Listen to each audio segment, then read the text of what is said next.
So I've just got to the airport ready to pick up our Patreons that are coming to stay with us for a few days, and lo and behold, I have no idea who I'm looking for.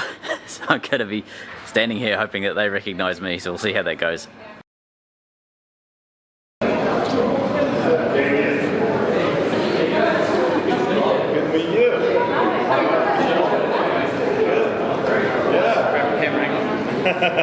So we have Richard and Michelle over from the States. They've come over to give us a hand for a bit on Brupeg, and we're going to get stuck into some jobs. They've flown in from LAX, what, 14 hours ago I suppose it was? Yeah. Yeah, cool. Started in Las Vegas actually. Okay. Yeah, nice. And 23 hours later you end up here.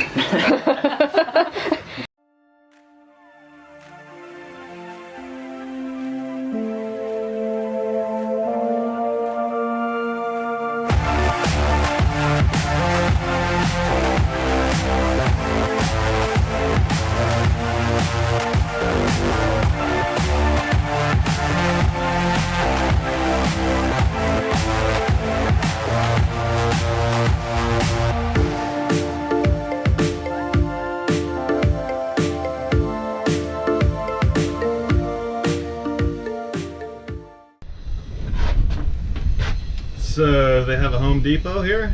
Yeah, Bunnings. It's called Bunnings, it's the same thing. Yeah. Yeah. That's where we need to go. Yeah, we'll tomorrow. do a trip. Yeah, we'll do a trip. Yeah. I've gone through about 9 of those so far. Okay, hang on. Camera's going off for this story. 1 hour later. Oh yeah. Alright. Now that that story's finished, we can carry on with the camera.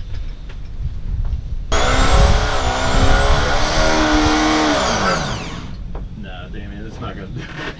It's not even gonna try. No, it's not. It's hammered. Okay, that's actually a good Australian tool. So I'm mounting switches and cabling and stuff for some of our plugs and some of our electrics under here. This is still temporary, so don't judge me for my chaos under these floorboards. But what will eventually be under here is all of our, so these are our house bank batteries, so these are just 12-volt batteries, but we'll be stacking up quite a few more of these. This will become our house bank, and then we'll have our charge controllers and inverters and all of that sort of stuff in here. For now the boat runs on shore power, and all the lighting and a few of the charging points run on 12 volt. So that's why we have the two systems set up at the moment, but this system that I'm sorting out at the moment is taking a temporary jury-rigged system out of it and putting in a decently wired system that has fuses and all of that sort of stuff, just so that we can reduce fire risk as much as possible. Are you aware that you have a grey head at Yeah. the back? Turn around so I can put on your... Right round. Or is it here? Paint, that's from the roof. Yeah. Well, I don't it's want not going to come out easily. I don't want it to rust. So, you know, you got to do what you need to do. You're going to definitely have to shave. Yeah. Yeah. Yeah, I'll shave my head off tonight probably. You know. Rich is learning how to wire Australian.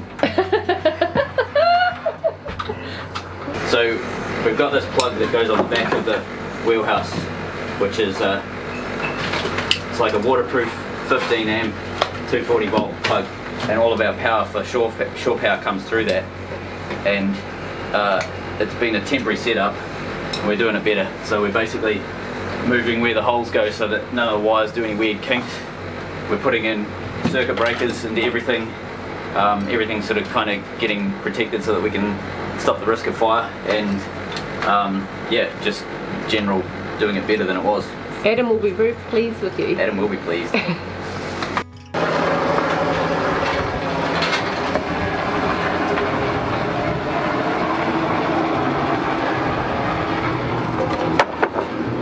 So I was figuring we'll get it up, so we'll just tack it and then we'll organise the workbench and stuff.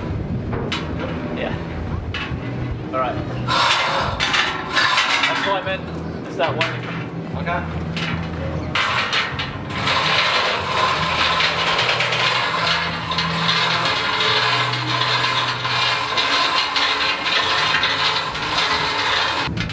We're gonna have to whack it forward, yeah? We're gonna have to move it aft a tiny bit. Yeah. So we're gonna need like a lever or something. Hold on. Is it gonna stay? Yeah, it's all held up.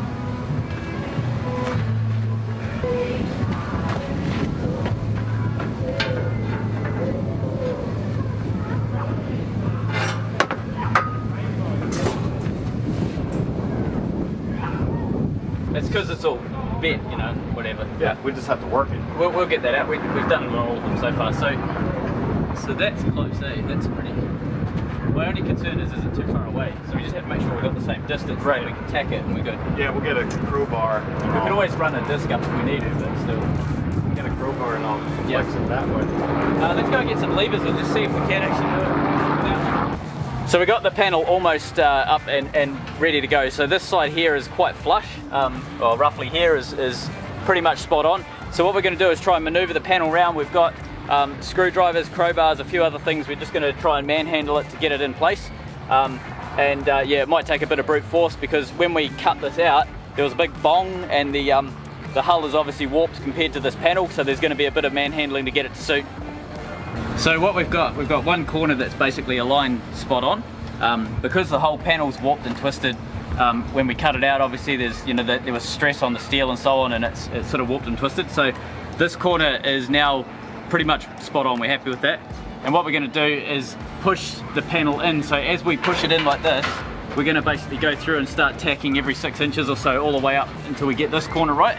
And we're going to work along, then we'll work all the way along the bottom until we come up to the front corner. So we'll be pushing and pulling various parts of the hull until that's aligned. And then this one here is going to be the hardest, and we probably just have to have some sort of brute force pushing it in. So yeah, we'll start working along the seams.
Yeah, I'm losing way more than putting back. It wasn't, didn't go in easily, so they had to sort of push and pull and tack, and yeah, they've squeezed it and straightened it as they've gone. So yeah, it was out like about. Oh my gosh. Yeah, so At the that top, one yeah, it side was like was in 4 or and the 5 other one was up. So. I didn't fall off the deck. I'm impressed with Yeah, myself, great. especially on that far side. Like, good. No doing that. Oh, you've been so good. Yeah. You've been hanging out over the side of the boat most of the day. Why is it that everyone that's scared of heights always seems to end up doing the sanding on the highest parts of the boat? I know. Maybe people want to challenge themselves. I don't know. It just seems to always be that way. Weird. So when you get your, so you're gonna keep this color. You're gonna repaint the whole boat. No, this is the final colour. Oh, okay. Yeah. We're going to do a silver stripe down the side. Oh, nice.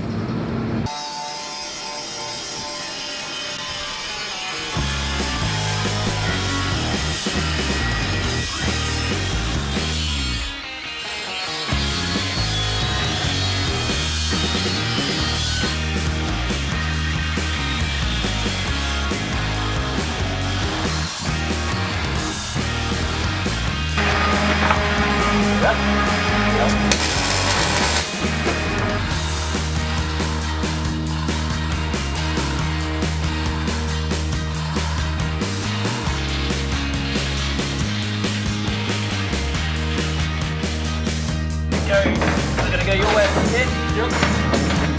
Yep. Come on. Come on. Right.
we're doing trying to line these pieces of steel up, we want them to be about the same distance apart from each other. We don't want one further in than the other. So we use these loops of steel. We make loops of steel and then put a bar up between them, and we can lever. So we either put it on this side and lever down, or put it on that side and lever up like this. So by doing that and hauling on it, it pulls this piece out, and it means, so this bit here is slightly further out towards the camera than this piece here. So we put this loop on so that we can basically press against this and pull this part out.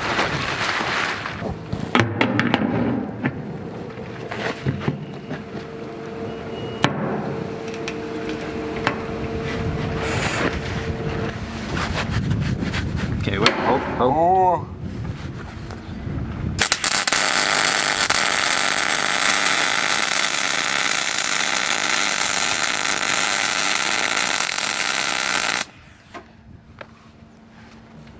Yeah.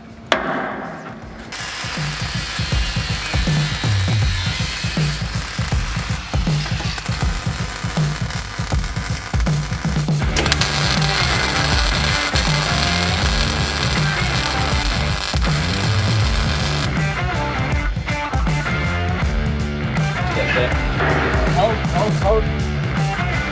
Good girl, Jane, good girl.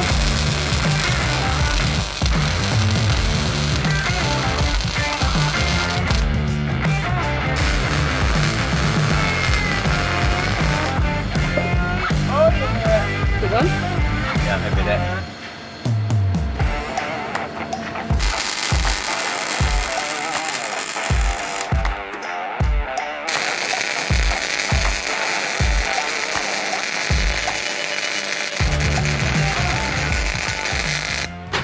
So it's just started to, rain's just started to come in, so Rich and me are packing everything up. We got most of it done. We've got a few bits that we need to do, like a couple of sort of segments along here around the corners, etc. And then just a couple on the bottom that need to be welded, but we're getting there, probably 60-70% of the way there.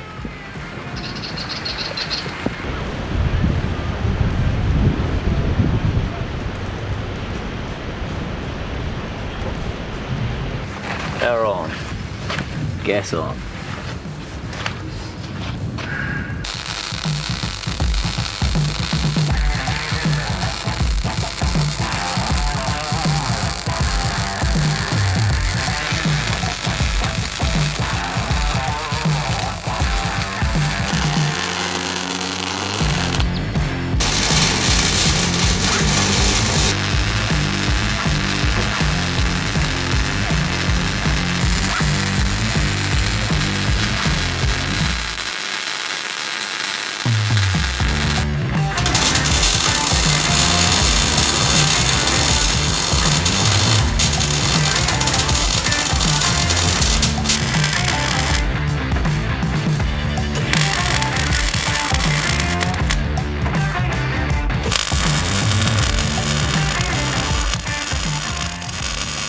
So I'm in the tank. The outside has all been welded up. Now we've got to go through and V out any of the little welds on the inside to make sure that there's no issues with getting good penetration and so on. So the plan is at the moment is to obviously suit up so that I don't kill myself with sparks.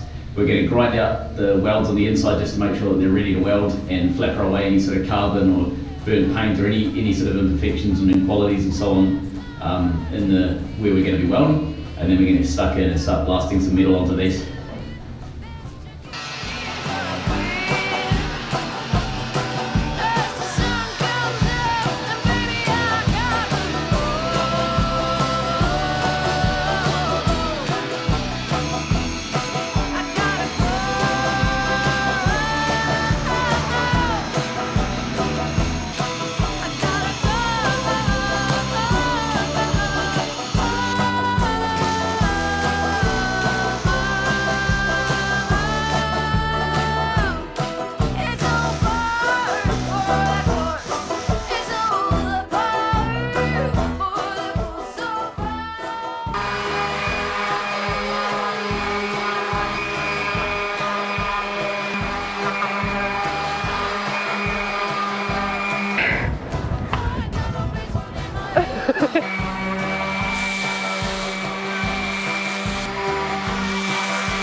So all done.